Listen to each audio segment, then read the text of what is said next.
Have you ever felt like life's chaos is running the show, leaving you wondering if God even notices? What if I told you there's a hidden roadmap in the Bible, in Psalm 105, that reveals not just history, but a strategy for seeing God's hand in your own life?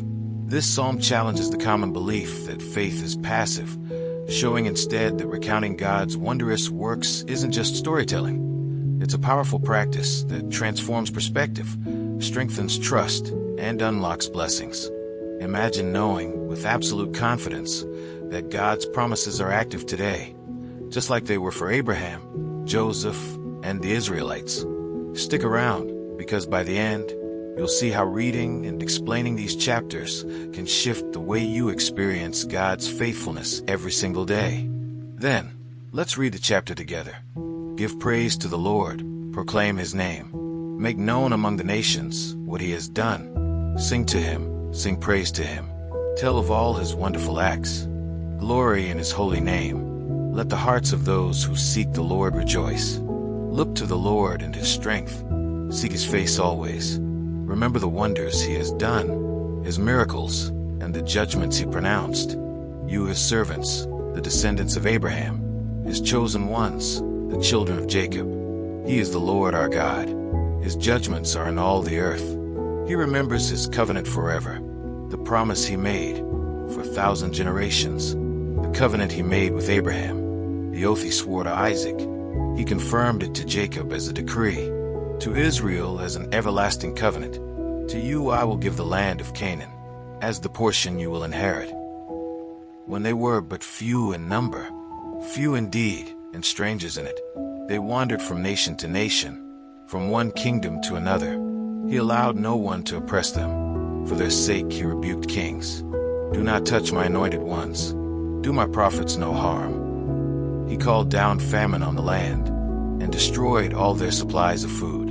And He sent a man before them, Joseph, sold as a slave. They bruised his feet with shackles. His neck was put in irons, till what He foretold came to pass, till the word of the Lord proved Him true. The king sent and released him. The ruler of peoples set him free. He made him master of his household, ruler over all he possessed, to instruct his princes as he pleased, and teach his elders wisdom. Then Israel entered Egypt. Jacob resided as a foreigner in the land of Ham. The Lord made His people very fruitful. He made them too numerous for their foes, whose hearts He turned to hate His people, to conspire against His servants. He sent Moses His servant, and Aaron, whom He had chosen. They performed His signs among them, His wonders in the land of Ham. He sent darkness and made the land dark. For had they not rebelled against His words, He turned their waters into blood, causing their fish to die. Their land teemed with frogs, which went up into the bedrooms of their rulers. He spoke, and there came swarms of flies, and gnats throughout their country. He turned their rain into hail, with lightning throughout their land. He struck down their vines and fig trees, and shattered the trees of their country. He spoke, and the locusts came, grasshoppers without number. They ate up every green thing in their land, ate up the produce of their soil. Then He struck down all the firstborn in their land, the firstfruits of all their manhood. He brought out Israel, laden with silver and gold, and from among their tribes no one faltered. Egypt was glad when they left, because dread of Israel had fallen on them. He spread out a cloud as a covering, and a fire to give light at night. They asked, and He brought them quail. He fed them well with the bread of heaven. He opened the rock, and water gushed out. It flowed like a river in the desert. For He remembered His holy promise, given to His servant Abraham. He brought out His people with rejoicing, His chosen ones with shouts of joy. He gave them the lands of the nations, and they fell heir to what others had toiled for, that they might keep His precepts and observe His laws. Praise the Lord. Let's say a quick prayer to thank the Lord for His mercy. Hey Lord, thank You for opening my eyes to Your faithfulness through Psalm 105.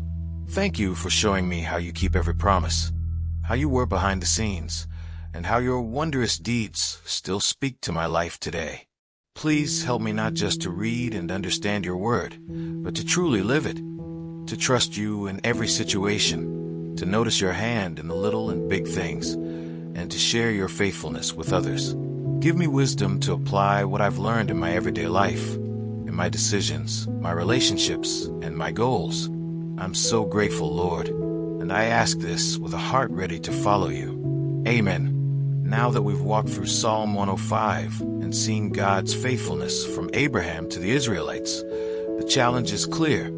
How will you apply this in your own life? Will you pause to read His Word, recount His deeds, and trust that the same God who kept every promise for Israel is working in your story too? Think about the areas you've been hesitant to surrender: relationships, finances, career, or personal growth, and ask yourself, am I trusting His faithfulness or just my own effort?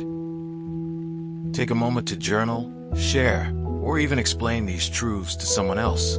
It's a simple step that plants seeds of faith that grow over time. Psalm 105 invites action, not just admiration. You can start small. Dedicate a few minutes each day to read a chapter, explain what stands out to a friend, or reflect on a personal blessing. Notice how this habit shifts your perspective, turning anxiety into gratitude and uncertainty into trust.